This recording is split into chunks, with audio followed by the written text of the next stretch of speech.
go. It's on the table, right there.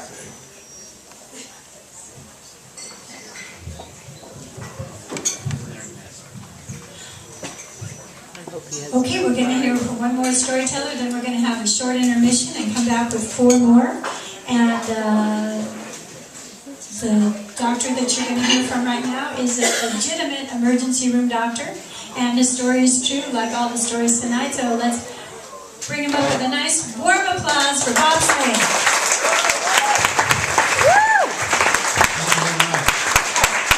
I've been working in the ER now for 40-some years. I call it the Trailway Station of Medicine. Is there anyone here who has never been to the ER? Raise your hand. You will be. Everybody else has been. And when you work in the ER that long, you think you've seen it all. I have not seen it all this particular day. So one Saturday afternoon, I'm coming to work, and I decide I'm going to enter through the ambulance entrance. I want to go through the waiting room.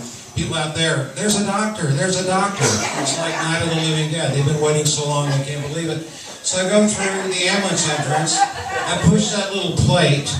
The doors, the big doors behind me, slide open, and I walk through. I'm immediately hit with the essence of homeless person smell.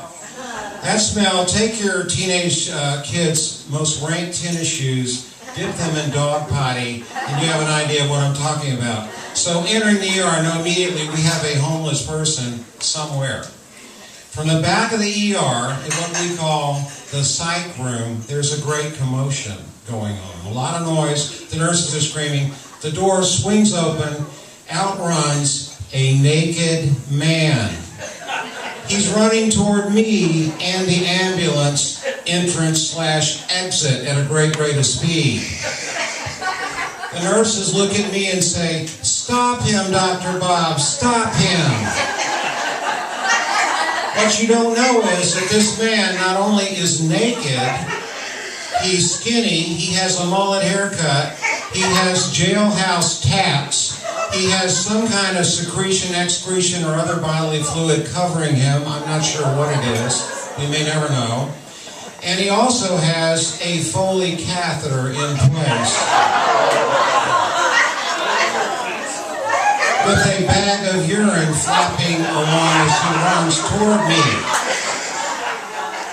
Now, I used to play a little football in my day. Free safety, to be exact. I'm the last guy between the guy with the ball and the touchdown. So I can stop this guy. He's coming in, he's coming toward me. It's a relatively narrow hall. I'm in my tennis shoes, I'm in my scrub suit. I know I can bring this guy down. I'm on my toes, I'm squaring up my shoulders. I'm going to take him down. Now, those of you that play football here know that there's one thing you do when you're going to tackle a guy in the open field. The first thing is you stare at what? What do you look at so he can't juke you? The belly button. Who said that? He's a player. That's a player. You stare at the belly button because he can do this. He can even do this, but he can't move that belly button. Wherever that belly button is going is where he's going. So I remember that. The coach taught me that. I'm focused on that belly button. I'm going to bring this guy down. Now, when you make a tackle in the open field, it's important that you put your head in front of the guy running by. If you put your head behind him, you do what's called an arm tackle. Goes right through. So you got to put your head in front. Not only am I going to put my head in front, I'm going to drive into him with my shoulder. I'm going to pull his legs out from under him. I'm going to drive him down to the floor. The nurses are going to say, "I don't believe what Dr. Slade just did. Unbelievable. I'm going to be a hero. I'm going to save this man from harming himself." That's my job. I took an oath. Here he comes. Here he comes. Here he comes. I'm ready to go. I'm lasered in on that belly button. I'm looking at that belly button. I'm looking at that Foley catheter. I'm looking at that. Those tats. I'm looking at that penis wiggling around. He's coming at a great rate of speed.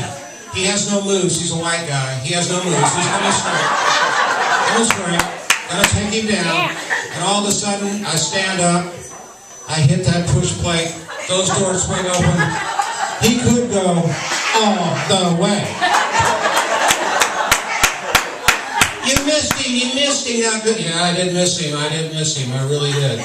What you don't know is this was at the Marina Del Rey Hospital. In front of the hospital is Lincoln Avenue. On the hospital side of Lincoln is LA City. On the other side of Lincoln is LA County. This becomes important in the story. So the naked man runs down to the Toyota dealer. Some of you know that dealer, Marina Toyota. And there's an elderly woman there sitting in a Camry getting ready to take a test ride. And he jumps in the car with her and says, "Drive, you bitch, drive." And she does, right into the other cars that are parked there. He then gets out. By now, LA City Police, LA City is there, and they're chasing him. They're bringing up cars, and they're trying to get him. And he's running all over. This guy is fast. They can't catch him. Finally, he runs across Lincoln. The LA City, LAPD go, "Not our problem. That's the county." So here come the sheriffs. Now, if you've seen these sheriffs, they're a little bit big guys, yeah, heavy guys. And they show up chasing him. Not only are they chasing him, they're getting sweaty, they're running all over trying to catch him, they can't catch him, they're shooting lasers all over, tasers, missing, going all over the place. Two of them shot each other, we had to see them later in the ER. They're having chest pain and getting short of breath and very sweaty. Finally, the man runs over to the Ritz-Carlton. Behind the Ritz-Carlton, where they're having a little soiree of the rich people there. Oh, darling, they're in the little cabanas and having little hors and here comes the naked man around the corner with the Foley in place with the fat Keystone cops chasing him and jumps into the pool. Everybody vacates the pool. Everybody is gone. The sheriff's people have all these pool equipment things trying to get the guy. They're trying to get him, trying to talk him out. He won't come out. They're shooting more tasers at him. They're missing. Can't get him out. Finally, he jumps out of the pool, and this is not a lie, runs out into the dock, much like this, and jumps into the Marina Channel. Wait a minute. That's Harbor Patrol. Here comes the boats and the Harbor Patrol. Meanwhile, you can see this on YouTube. It's recorded by numerous people. Here comes Harbor Patrol, and they're trying things like they used to catch rogue sea lions. They have giant nets and things like that. This guy not only can run, he can swim. He's going under. He's going to the boats. He's going under. They can spot him because the urine bag floats up to the top. Let's see, there's the bag. There's the bag. There he goes. There he goes. They finally catch this poor guy. They actually lassoed him. He got so hypothermic that he couldn't fight anymore. They pulled him up on the boat. They brought him back to the ER, to us, much to the relief of administration in the hospital. If something happens to him, we're in big trouble, you know. Dr. Bob, you should have tackled him. Oh, yeah? Why don't you? Never mind. So they bring him back, and the poor guy is shivering. He's so cold and everything. He still has the Foley in place. The nurses took a look, and they said, we're going to nickname him Pee-wee. There you have it. Thank you very much.